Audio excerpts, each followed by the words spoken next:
Hi friends, good morning. எல்லாம் எப்படி இருக்கீங்க? நல்லா இருப்பீங்கன்னு நினைக்கிறேன். நானும் ரொம்ப ரொம்ப நல்லா இருக்கேன். இன்றைக்கி என்ன வீடியோனா, இன்னி டே எனக்கு எப்படி ட்ரெயினில் இருந்தான்னா ட்ரெயினில் எப்படி போணுச்சு, எவ்வளோ இதாக போணுச்சு நான் இன்றைக்கி சொல்ல போகிறேன்.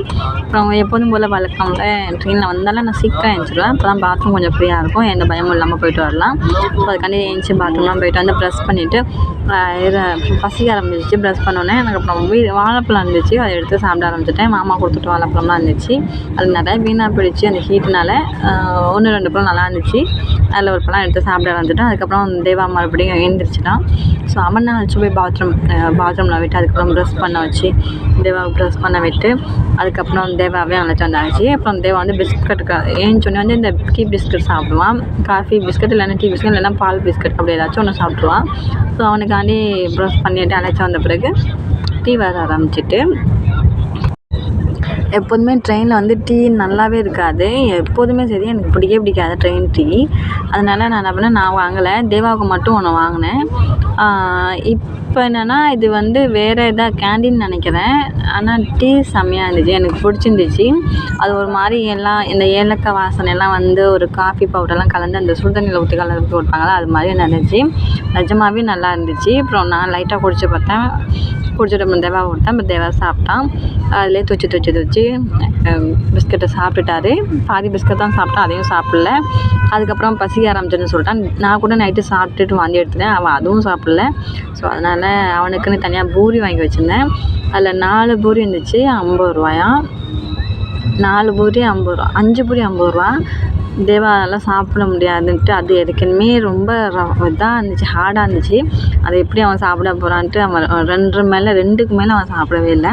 அப்புறம் இருந்தது அப்புறம் நான் சாப்பிட்டேன். அப்புறம் நான் சாப்பிட்றத பார்த்து அவனும் இன்ட்ரெஸ்ட்டாக சாப்பிட ஆரம்பித்தான். தனியாக சாப்பிடல.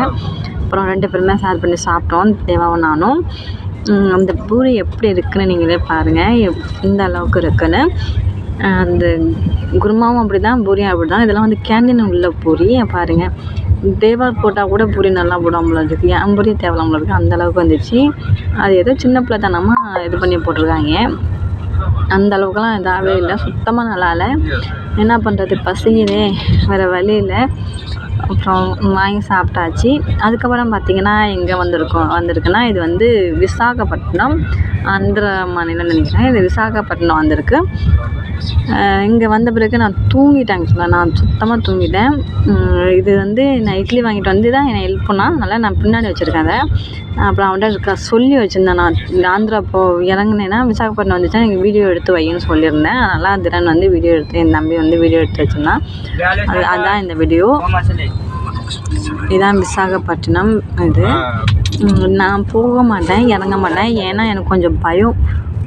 பொம்பளைங்கள்லாம் இறங்கணும்னா எல்லாம் பாய்ஸ் தான் அதிகமாக இருப்பாங்க, 90% பாய்ஸ் தான். அதுக்கப்புறம் பார்த்திங்கன்னா நான் 90% வந்து பாய்ஸ் தான் இருப்பாங்க, லேடிஸ் இருக்க மாட்டாங்க. அதனால் எனக்கு கொஞ்சம் அவங்களுக்கு முன்னாடி இறங்கி நடக்கிறது இது பண்ணதெல்லாம் ஒரு மாதிரியாக பார்ப்பாங்கன்ட்டு நான் இறங்கவே மாட்டேன் எங்கேயுமே. மாமா இருந்தால் மட்டும் இறங்கி 2 பேரும் உட்காந்துருப்போம், அப்புறம் வருவோம். இப்போ தனியாக போக சுத்தமாக பிடிக்கல. நான் எங்கேயுமே இறங்கலை, எல்லாம் அந்த ஜன்னல் வழியாகவே பார்த்துட்டு வந்தது தான். இதுதான் அவங்க போய் வடையும் சாப்பிட்டுட்டு எனக்காக இட்லி வாங்கிட்டு வந்தாங்க பாருங்க, கேளுங்க. எனக்கு நான் தமிழ்நாட்டில் விட்டு வேறு எங்கே போனாலும் இந்த இட்லி தோசை எனக்கு பிடிக்காது. அது நம்ம ஊர் மாதிரி வராது. இட்லிங்கிற பேரில் கல்லை ஒழிச்சு வச்சுருப்பாங்க, அது எனக்கு பிடிக்காது. அது தெரியாமல் தம்பி ஆசையாக எனக்கு வாங்கிட்டு வந்துட்டான். 4 இட்லி வச்சு, சாம்பார் வச்சு, சட்னி வச்சு கொண்டு வந்திருக்காங்க பாருங்கள். அவங்களாம் வந்து வடை சாப்பிட்டுட்டு எனக்கு இட்லி வாங்கிட்டு வச்சுட்டு ஹெல்ப் பண்ணான் பாருங்கள்.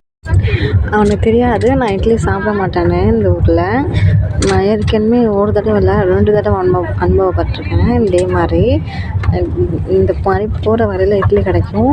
அது எப்படி இருக்கும்னா ரொம்ப மோசமான இது. இனிமேல் லைஃப்பில் இட்லி திங்கக்கூடாது அப்படி தான் தோணும். எங்கிட்ட இட்லி வாங்கக்கூடாது அப்படின்னு தான் தோணும். அது புளிக்குமா இல்லை மாவை எப்படி சொல்கிறது, தண்ணி மாவில் வெறும் அரிசி மாவு வச்சு அப்படியே வேக வச்சு எடுத்துருந்தாங்க, புட்டு மாதிரியும் இருக்காது, அது ஏதோ ஒரு மாதிரி இருக்கும். பார்த்தேன் நான், அது புளிக்கும். சாம்பார் மாதிரி இருக்காது, சட்னி மாதிரி இருக்காது, அப்படி தான் இருக்கும் இந்த இதாக மட்டும், இட்லி மட்டும். எனக்கு இதில் பிடிக்காதது இந்த இட்லி தான். இந்த இதில் அது தெரியாமல் அதை வாங்கி அதை வச்சு ஹெல்ப் பண்ணால். ஸோ அவனுக்காண்டி கொஞ்சம் சாப்பிட்லான்னு நினச்சிட்டு சாப்பிட்டு பார்த்தா அதை விட மோசமாக வேறு எதுவும் இல்லை, அந்த அளவுக்கு இருந்துச்சு. அரை இட்லி கூட சாப்பிடல. இதுவே 50 ரூபா என்னவோ. பாருங்கள், பாதி இட்லி கூட சாப்பிடல. அப்படியே வயிற்றை பற்றிக்கிட்டு வந்துடுச்சு. அப்புறம் ட்ரெயினில் என்னென்ன கொடுப்பாங்கன்னா, இந்த மாதிரி ஒரு பில்லோ கொடுப்பாங்க, பெட்ஷீட் கொடுப்பாங்க, அந்த மாதிரி 3 திங்ஸ் ஒன்று கொடுப்பாங்க. இதுதான் வந்து ட்ரெயினில் கொடுக்கறது. தேகா வந்து அப்புறம் எல்லா சாப்பிட்டுட்டு ரொம்ப டல் ஆகிட்டான். எல்லாம் அமைதியாருன்னு சொல்லல, நல்லா விளையாண்டுக்கிட்டு இது பண்ணிட்டு இருந்தான். அமைதியாருன்னு அவனுக்கு கட்டாயப்படுத்தினோடனே அவனுக்கு புரியவே இல்லை. விளையாட ஆளும் இல்லாமல் ரொம்ப எப்படி சுட்டித்தனம் பண்ணிகிட்டு இருந்தான் தேவா. அதுக்கப்புறம் பார்த்திங்கன்னா இதுவும் வந்து ஒரிசா ஏரியா. ஒரிசாவில் நுழைஞ்சிட்டோம். இப்போது ஆந்திரா விட்டுட்டு இப்போ ஒரிசாவில் நுழைஞ்சிட்டோம். இன்னும் ஒரிசாவை தாண்டலை பாருங்க. இப்போ தான் நுழைஞ்சிருக்கோம். நீங்கள் 2ஆம் நாள் மத்தியான நேரத்துலாம் ஒரிசா நேரத்தோட நுழைஞ்சோம்.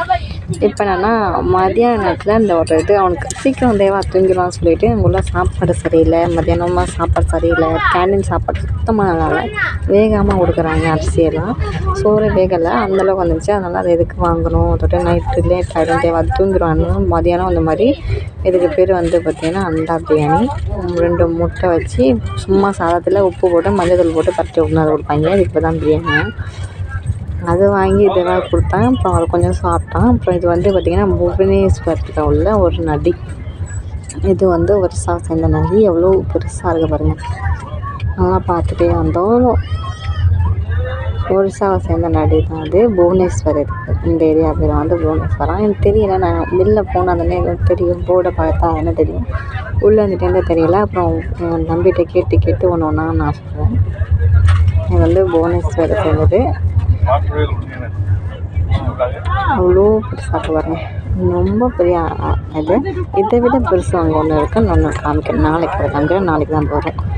வெஸ்ட் பெங்கால்கிட்ட இருக்காது, மால்டா கிட்ட. அப்புறம் பார்த்திங்கன்னா இது முடிஞ்சிருச்சு. இங்கிட்டும் என்னால் எடுக்க முடியல. இது வந்து பார்த்திங்கன்னா ஒரு 3-4 மணி அப்புறம் எடுத்தது. தண்ணி இல்லாமல் கிடக்குப்பா, காஞ்ச போச்சு. ஆடு மாடெல்லாம் மேய்ச்சிட்டு இருந்துச்சு. ஒரு சைடு தண்ணி அன்னைக்கு கொஞ்சம் வந்துச்சு.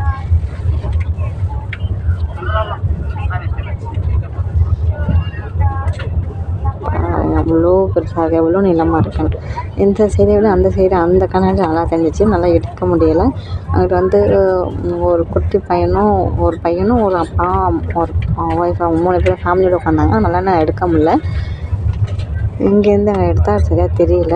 இதை மட்டும்தான் எடுத்தேன். பாருங்கள், மேலும் உட்கார இன்னும் கொமட்டிக்கிட்டு வாந்தி வந்துக்கிட்டே தான் இருந்துச்சு. என்ன பண்ணுன்னு தெரியாமல் இந்த ஊருக்காக தான் எனக்கு காப்பாற்றி இருந்துச்சு. அடிக்கடி இங்கே அவ்வளோ ஸ்மெல்லாம் இல்லை, என்னென்ன தெரியல, எனக்கு இதாகிடுச்சு இருந்துச்சு. அப்புறம் ஊருக்காய் வச்சு சாப்பிட்டு நைட்டு வந்தேன்.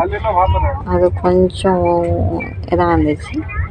அதுக்கப்புறம் பார்த்திங்கன்னா இது என்னன்னு பார்த்திங்கன்னா கெஸ்ட்டு இதில் வரும் நிறைய திங்ஸ் வைப்பாங்க. அப்புறம் இது வந்து குங்குமம் வைக்கிற செம்மியா, குங்குமம் வைக்கிற அதை அப்படியே செஞ்சுருக்காங்க. மேலே இருக்கிறது வந்து தென்னங்குருமை.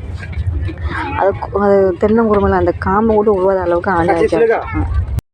இதோட ரேட்டு பார்த்திங்கன்னா 60 ரூபா 80 ரூபா 2 ஐட்டம் வந்துச்சு. சின்னது ஒன்று, பெருசு ஒன்று. 60 ரூபா ஒன்று, 80 ரூபா ஒன்று. அது அதுக்கப்புறம் தேவா சாப்பிட்டு வச்ச அந்த முட்டை பிரியாணி எடுத்து சாப்பிட்டேன். முக்கியமாக எனக்கு தெரியாது, அதில் வந்து முடி இருந்ததும் 2 வாரம் வச்சோடனே கண்டுபிடிச்சி தான் அதில் முடி இருந்துச்சு. சின்ன முடியெல்லாம் இருந்துச்சு. செம்ம கடுப்பாயிட்டா. ஐயோ, தேவாவுக்கு அது தெரியாமல் கொடுத்து விட்டோமேன்ட்டு அதுக்கப்புறம் பார்த்தோன்னே கடுப்பாகிட்டு எடுத்து வந்து வெட்டிட்டு வந்துட்டேன். ரொம்ப ஃபீல் பண்ணேன், தேவாவுக்கு தெரியாமல் கொடுத்துட்டேன். நான் சுத்தமாக நல்லா இல்லை. அப்படியே போல் அந்த முட்டையை மட்டும் சாப்பிட்டுட்டு எடுத்து வெட்டிட்டேன். அப்படி தான் இருக்கும் ட்ரெயினில் உள்ள சாப்பாடுலாம். நான் எப்போதுமே ஊருக்கு வந்தால் போனால் சாப்பாடு எடுத்துகிட்டு போவேன், வருவேன். இந்த வாட்டி என்னென்னா எனக்கு என்னென்னா சென்னையிலேருந்து சென்னை வரைக்குமே நம்ம ஏரியா தானே, நம்ம ஏரியா சாப்பாடு சாப்பிட்டு போவோம். லாஸ்ட்டாக போகலன்னு எனக்கு எப்போதுமே அந்த எண்ணம் இருக்கும். ஆனால் பிரியாணிலேருந்து வரக்குள்ளே சாப்பாடு எடுத்துகிட்டு வருவேன். இது பாருங்கள், நேற்று எனக்கு பழி வாங்கிடுச்சு. ட்ரெயின்லேருந்து அங்கேருந்து வரவையும் இந்த ட்ரெயின் அங்கேருந்து வந்து பஸ்ஸில் ஆட்டோலேருந்து வந்து பஸ்ஸில் ஏறியும், பஸ்லேருந்து இறங்கி ட்ரெயினை பிடிக்கும். இந்த ட்ரெயின்லேருந்து மறுபடியும் பீகார் ட்ரெயினை பிடிக்கும். கரெக்டாக டைம் இதாகிடுச்சு. அதனால் எங்கேயுமே இறங்கி எந்த திங்ஸுமே அதிகமாக வாங்க முடியல. தஞ்சாவூரில் மட்டும் கொஞ்சம் அதுக்குமே வந்து எல்லாம் இதுக்கு போயிட்டாங்க. இங்கே பாருங்கள் வந்து பார்த்தீங்களா, அதில் தான் முடிஞ்சிச்சு. ஃபஸ்ட்டு இனிமேல் வந்து இந்த மாதிரி பிரியாணிலாம் வாங்க மாட்டேன். பாருங்கள், 2ஆம் நாளும் முடிய போகுது. அப்புறம் குட் நைட். எல்லோரும் வீடியோ பிடிச்சிருந்தா லைக் பண்ணுங்கள், கால் பண்ணுங்கள், சொல்லுங்கள். தேங்க்யூ.